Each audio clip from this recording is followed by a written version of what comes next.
Day 2 of the second Formula 1 pre-season test at Barcelona is done and dusted, and for the second day in a row, McLaren topped the times.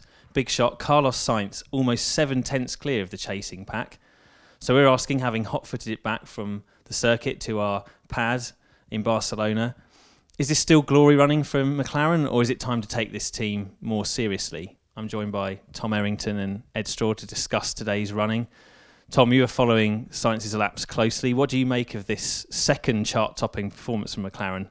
Is it a serious indication of pace, or is it still the kind of running that suggests they're trying to seek a confidence boost and look good in front of the sponsors? I think there's a little bit of glory running, because if you've got the chance to do it, why wouldn't you? But certainly in the morning, that seemed to be a proper programme focus for McLaren, was to do the qualifying laps and get there. And in contrast to, say, someone like Williams, who aren't really able to do that yet because they still don't understand the car, that's quite a promising sign to be able to do that as well. And the fact that after a day yesterday that was interrupted with a few problems, the fact they're able to run consistently, cleanly through the afternoon and get what looked like a race simulation out the way would suggest that actually McLaren's in quite a good place.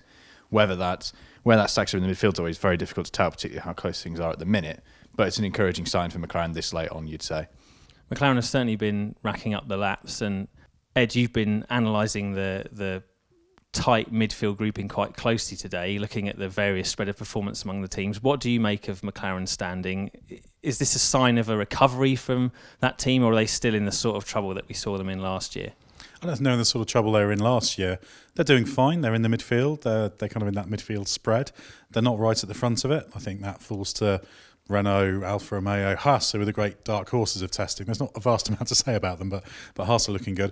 McLaren have some work to do, but they've got a car they can build with. It's good they're going through a range of different conditions. We're seeing them on lower fuel. We're seeing them do long runs. They'll be trying to understand the car and get on top of it. We've seen some new bits and pieces go on it. So I don't think it's going brilliantly for McLaren. I don't think it's going terribly. They're certainly not in a position, say, Williams are, who look like they're off the back. But, it's a long way back for a team like McLaren.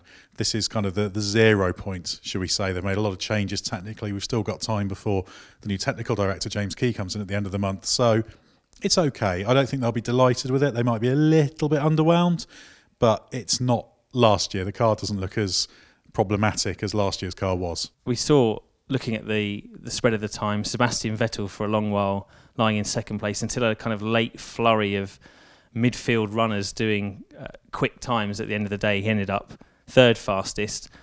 Obviously had that crash that curtailed Ferrari's running, spearing off at turn 3, hitting the wall following a mechanical failure. Tom, what do you make of Ferrari's running up to that point? And how much of a setback is it, do you think, to this team having lost the afternoon to that failure? Yeah, I mean, we talked about it yesterday with Mercedes, didn't we? When you lose a period of a day like that, it is a setback. The positive Ferrari have is that the car has looked in a good place already, that perhaps it's not as damaging as, say, someone like Mercedes. It's still trying to find its way a little bit. But certainly, again, particularly from Leclerc's point of view, it's a bit problematic in that he already had some time lost when he had the issue where they had to check the cooling systems. He then lost all his running but one lap this afternoon. So actually, in a more real sense, it's how a rookie joining the team is going to react to that, having limited running time, I'd say, more than anything. Because again, in those laps, the Ferrari looks a really compliant car. The pace is there. I certainly think they were going absolutely all out, and yet they weren't miles away from the McLaren time. So, yeah, I think good place overall, but certainly losing track time like that is damaging no matter which way you put it and no matter what team you are. Yeah, that's something Sebastian Vettel alluded to. You never want to lose time. It always sets your programme back. The more laps you can do, the better off you're going to be at this stage. What did you make of those flurry of times we saw at the end? Obviously, we had Perez leaping into second place. We had times from Kimi in the Sauber, Grosjean, Kvyat, Kubica, all kind of running late on and trying to bang in some lap times. Do we read too much into that? Yeah, I think it's a little bit of a window perhaps into where teams are, but quite tricky to read in for obviously usual factors like fuel and the rest of it, in that a lot of things we've been saying so far seem to be true again, in that the Alfa over one lap looks pretty good. The Haas looks very compliant in those sort of situations as well. In the case of Williams, Russell said after Thursday running that they really didn't quite understand the C4 and the C5, the softer tyre compounds. We weren't really impressed with lap times at all. Kubica looked to be going in the right direction. I think it was around a second or so faster on those compounds. Still, again, another 1 or 2 seconds off the rest, but there seems to be real progress there as well. The Racing Point's a tricky one to suss, because obviously that's a very vanilla basic car, and Sergio Perez straight after the session today was sort of saying that they still haven't got the mileage he would like. They still haven't tried enough scenarios out there as well. That they're the real tricky one to suss out, I'd say. It does seem, however, that the field is kind of closing up. The spread of times is reducing, and one team still kind of at the back of that spread, but edging closer to the pace is Mercedes. We saw Valtteri Bottas and Lewis Hamilton both sneak into the 1 minute 18s, have a much smoother day of running, no problems with the engine, starting to work more on the setup of this new aero package that they introduced on day one.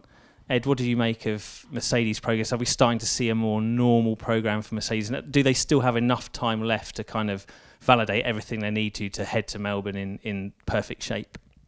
Yes, I think so. I mean, perfect shape, maybe not by their standards, because they are later with this car. I mean, this is a very, very big upgrade what they brought here. This isn't just a few bits and pieces. This is impacting a lot of aero surfaces. It's a big step, and it was obviously a much earlier iteration of the car that ran last week.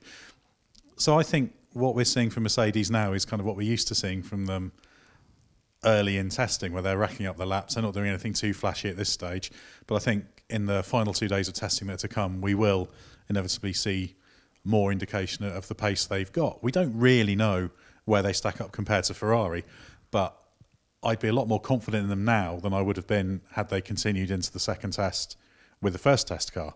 This is their Australian Grand Prix car. Ferrari have kind of admitted to being a little bit surprised at how much stuff was brought. I mean, yeah, we do see bits drip fed in during testing, but this is a big package that's come in. I mean, mentioned Racing Point, try not to call them Force India, running with quite a vanilla package. Mercedes was doing that this time, which is unusual. They wanted to get the car built so they could concentrate on development. So the idea is that this is a car in the second test that's got a lot more development on it than they would normally have in the second test car.